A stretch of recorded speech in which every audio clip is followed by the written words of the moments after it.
നമസ്കാരം. തിരുവനന്തപുരത്ത് നിന്ന് തീഹാറിലേക്ക് ചിലർക്ക് ടിക്കറ്റ് കിട്ടിയ ചില വർത്തമാനം പങ്കുവയ്ക്കാനാണ്. ഒരു ലോക്കൽ തല്ലും അന്താരാഷ്ട്ര കണക്കുകളും അങ്ങനെ ഇരിക്കട്ടെ തമ്പുലേന്.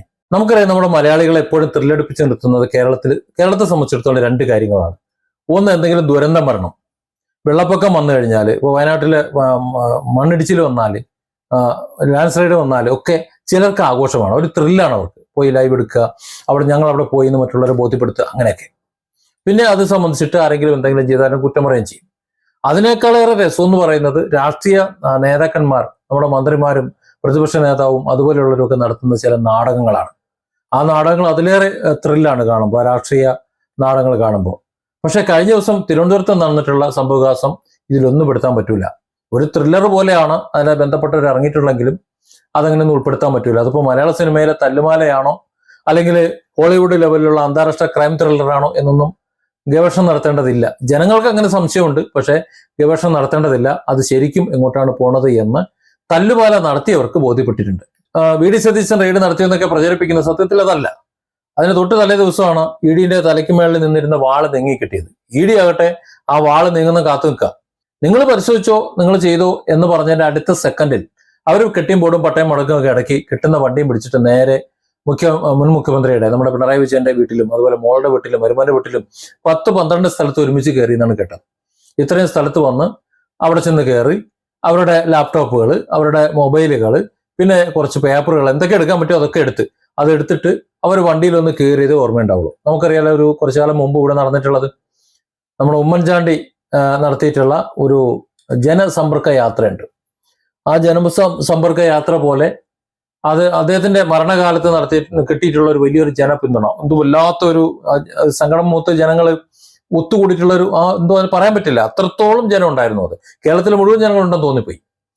അത് കണ്ടപ്പോൾ ഇദ്ദേഹത്തിന് ഒരു തോന്നല്, തന്റെ ഭരണകാലത്ത് തന്നെ തനിക്ക് ഇത്രയും ഒരു പിന്തുണ വേണമെന്ന്. അങ്ങനെയാണ് നവകേരള സദസ്സ് എന്ന് പറഞ്ഞ നവകേരള ധൂർത്ത് നടക്കുന്നത്.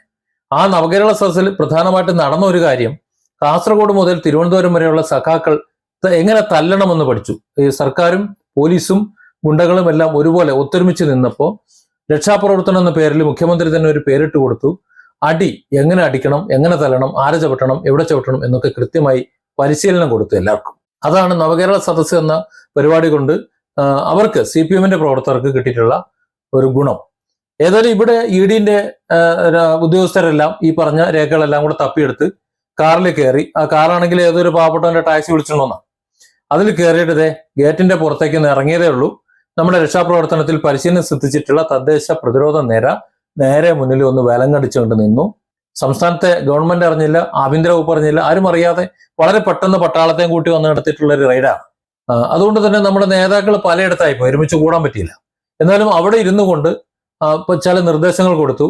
ആ നിർദ്ദേശം കേട്ടിട്ടാണോ കേൾക്കാഞ്ഞിട്ടാണോ എന്നറിയാൻ വയ്യ, അതോ തെറ്റിദ്ധരിച്ചിട്ടാണോ. ഏതായാലും DYFI-കാരായിട്ടുള്ള അല്ലെങ്കിൽ CPM-കാരായിട്ടുള്ള ചുണക്കുട്ടികൾ, അവരുടെ ഭാഷ പറഞ്ഞ, പിന്നെ അവിടെ നടന്നത് ഇഡി വന്നിട്ടുള്ള വണ്ടിയുടെ ചില്ല് ചവിട്ടി പൊളിക്കല്, അതിന്റെ എല്ലാ ഗ്ലാസും അടിച്ചു പൊളിച്ചു. അതിന്റെ സൈഡ് മിററൊക്കെ അടിച്ചു കളഞ്ഞു, റിവ്യൂ മിറർ അടിച്ചു കളഞ്ഞു. പിന്നെ അതിന്റെ ഉള്ളിലുള്ള ഉദ്യോഗസ്ഥരെ ചവിട്ടി കുത്തി, പാവപ്പെട്ട ഡ്രൈവറുടെ കണ്ണടിച്ചു പൊട്ടിച്ചു. എന്ന് പറഞ്ഞാൽ ഈ രക്ഷാപ്രവർത്തകർ അന്ന് നവകേരള സദസ്സിന്റെ കാലത്ത് കൈക്കരുത്ത് കാണിച്ചതിന് ശേഷം ആദ്യമായിട്ടാണ് ഇത്തരത്തിലൊരു അഴിഞ്ഞാട്ടം അവർക്ക് സാധിച്ചത്. അത് പരമാവധി അങ്ങോട്ട് ചെയ്തു. പക്ഷെ നമ്മുടെ സഖാക്കൾക്ക് ഒരു കാര്യത്തിൽ അബദ്ധം പറ്റി. കൃത്യമായി പറഞ്ഞു കൊടുക്കാൻ നേതാക്കൾക്കും പറ്റിയില്ല.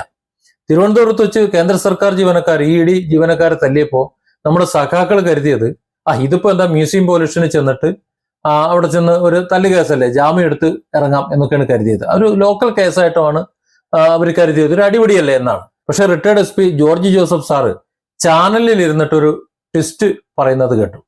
അപ്പോഴാണ് പലരുടെയും കണ്ണ് തള്ളിയത്. അടി നടന്നത് പാളയത്താണെങ്കിലും അടി കൊണ്ടത് കേന്ദ്രത്തിന്റെ ആൾക്കാരായതുകൊണ്ട് സംഗതി വധശ്രമവും കൃത്യനിർവഹണം തടസ്സപ്പെടുത്തലും ഒക്കെ ആയതുകൊണ്ട് വൻ സീനായി മാറിയിരിക്കുകയാണ്. അതായത് മ്യൂസിയം പോലീസ് സ്റ്റേഷനിൽ ഇത് സംഗതി ഒതുങ്ങൂല. ഈ അടിയന്തര ടെസ്റ്റ് അന്വേഷണം ലോക്കൽ പോലീസ് അന്വേഷിക്കുകയുമില്ല. അത് നേരെ NIA-യുടെ കയ്യിലെത്താൻ സാധ്യത ഉണ്ട് എന്നാണ് പറയുന്നത്. കാരണം കേരളത്തിലെ ആഭ്യന്തര വകുപ്പ് പരാജയപ്പെട്ടു എന്ന് പറയുന്നുണ്ട്. അവിടെ കോൺഗ്രസും മോഡി, വി.ഡി. സതീശനും മോഡിയും കൂടെ പായി അടിച്ചിട്ടാണ് ഈ റെയ്ഡ് ഉണ്ടാക്കിയെന്ന് പറഞ്ഞു വരുത്തിയിട്ടൊന്നും കാര്യമില്ല. അതിന്റെ കൃത്യമായ രേഖകളെല്ലാം അവർക്ക് കിട്ടിയിട്ടുണ്ട്. ആരൊക്കെയാണെന്നതിന്റെ വിഷ്വൽസും എല്ലാം ഉണ്ട്. ആരും ഒളിച്ചും പാത്തും ഇരുന്നിട്ടൊന്നും ഒരു കാര്യമില്ല. അതുകൊണ്ട് പൂജപ്പുര സെൻട്രൽ ജയിലിലെ സുഖവാസത്തിന് പൂതി വെച്ചോണ്ടിരിക്കുകയാണെന്നുണ്ടെങ്കിൽ അത് കിട്ടൂല എന്ന് ഇപ്പൊ ഏകദേശം ഉറപ്പായി എന്നാണ് പറയുന്നത്. തിഹാർ ജയിലിലേക്ക് വണ്ടി കയറ്റി വിടും ഈ പറയുന്ന സഖാക്കളെ മുഴുവൻ. ഒരു ആവേശത്തിനെടുത്ത് ചാടിയതാണ് ഈ ED ഉദ്യോഗസ്ഥരെ തല്ലി. സാധാരണ ഇപ്പോൾ CPM അല്ലെങ്കിൽ കോൺഗ്രസ്സുകാർ തമ്മിൽ തല്ലുകയും എടുക്കുകയൊക്കെ ചെയ്യും. ചിലപ്പോൾ പാവപ്പെട്ട പോലീസുകാരെ പരിടിക്ക് 2 കയറക്കം കയറും. ഇതൊക്കെ ബന്ധപ്പെട്ട പോലീസ് സ്റ്റേഷനിൽ ചെന്നിട്ട് കൈ കൊടുത്ത് ഒരു ചെറിയൊരു കേസ് അല്ലെങ്കിൽ ഒരു 10-12 ദിവസം കഴിഞ്ഞിട്ട് 14 ദിവസം കഴിഞ്ഞിട്ട് ഇറങ്ങി പോകുന്ന കേസ്, തീരുന്ന കേസ്, ഇത്രയൊക്കെ ഉള്ളൂ. പക്ഷെ ഇത് അതിൽ നിൽക്കൂല എന്നാണ് പറയുന്നത്. അങ്ങനെ നിൽക്കാതിരിക്കാൻ മറ്റൊരു കാരണം കൂടിയുണ്ട്. അതായത് EDയുടെ ഒരു അന്താരാഷ്ട്ര കണക്കെടുപ്പുണ്ട്. മുഖ്യമന്ത്രിയുടെ മകൾ വീണ വിജയന്റെ എക്സാലോജിക് കമ്പനിയിലേക്ക് CMRL നിന്ന് ഒഴുകിയെത്തിയ പണത്തിന്റെ കണക്കാണ്. ഒരു കണക്ക് 1,72,00,000 നമ്മൾ ഇതുവരെ കണ്ട കണക്കുകൾ അങ്ങനെയാ, കേട്ട കണക്ക്. നമ്മുടെ മാത്യു കുഴൽനാടനൊക്കെ ചാനലിൽ ഇരുന്ന് അടിച്ചുവിട്ടതും മാത്യു കുഴൽനാടനെ പിന്നെ പൂട്ടാൻ നോക്കിയത് നമുക്കറിയാമല്ലോ. അതൊക്കെ ഈ 1,72,00,000 കണക്കാണ്.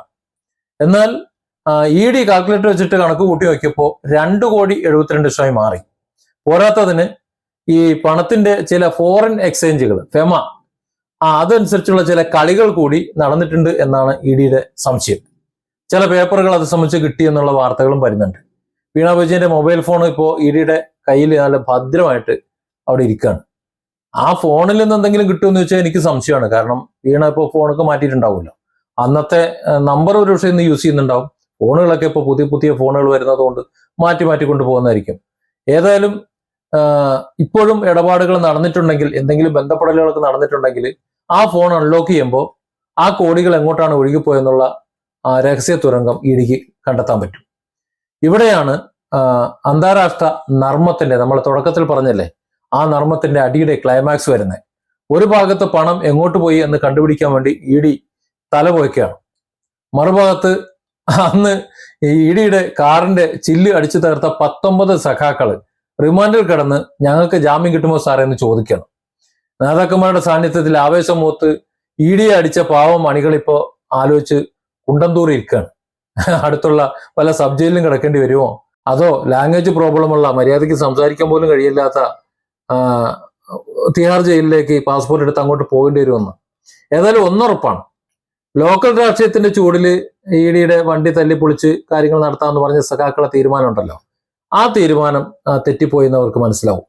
ഇനി രക്ഷാപ്രവർത്തനം നടത്താൻ CPMന്റെ അണികളും DYFIക്കാരും ഒക്കെ ഇറങ്ങുമ്പോൾ 2 നിമിഷം ഒന്ന് ആലോചിക്കും. EDയുടെ വണ്ടി തല്ലിപ്പൊളിച്ചവർക്ക് കാര്യങ്ങൾ അത്ര എളുപ്പമാവില്ല എന്ന് തന്നെയാണ് അതിന്റെ കാരണം. കോടികളുടെ വിദേശ ഇടപാടുകളും അതുപോലെ NIA നടത്തുന്ന അന്വേഷണത്തിൽ തെളിഞ്ഞു വരാനുള്ള സാധ്യതകളും ഇപ്പോഴത്തെ തിഹാർ ജയിലിന്റെ പ്രവചനങ്ങളും ഒക്കെ ആയിട്ട് കേരള രാഷ്ട്രീയം ശരിക്കും ഒരു അന്താരാഷ്ട്ര ലെവലിലേക്ക് ഒരു എന്താ പറയാ, അത്തരത്തിലുള്ള ഒരു മൂവിയിലേക്ക് എത്തി നിൽക്കുകയാണെന്ന് വേണമെങ്കിൽ പറയാം. ഒരു ആവേശത്തിന് എടുത്തു ചാടിയതാണ്.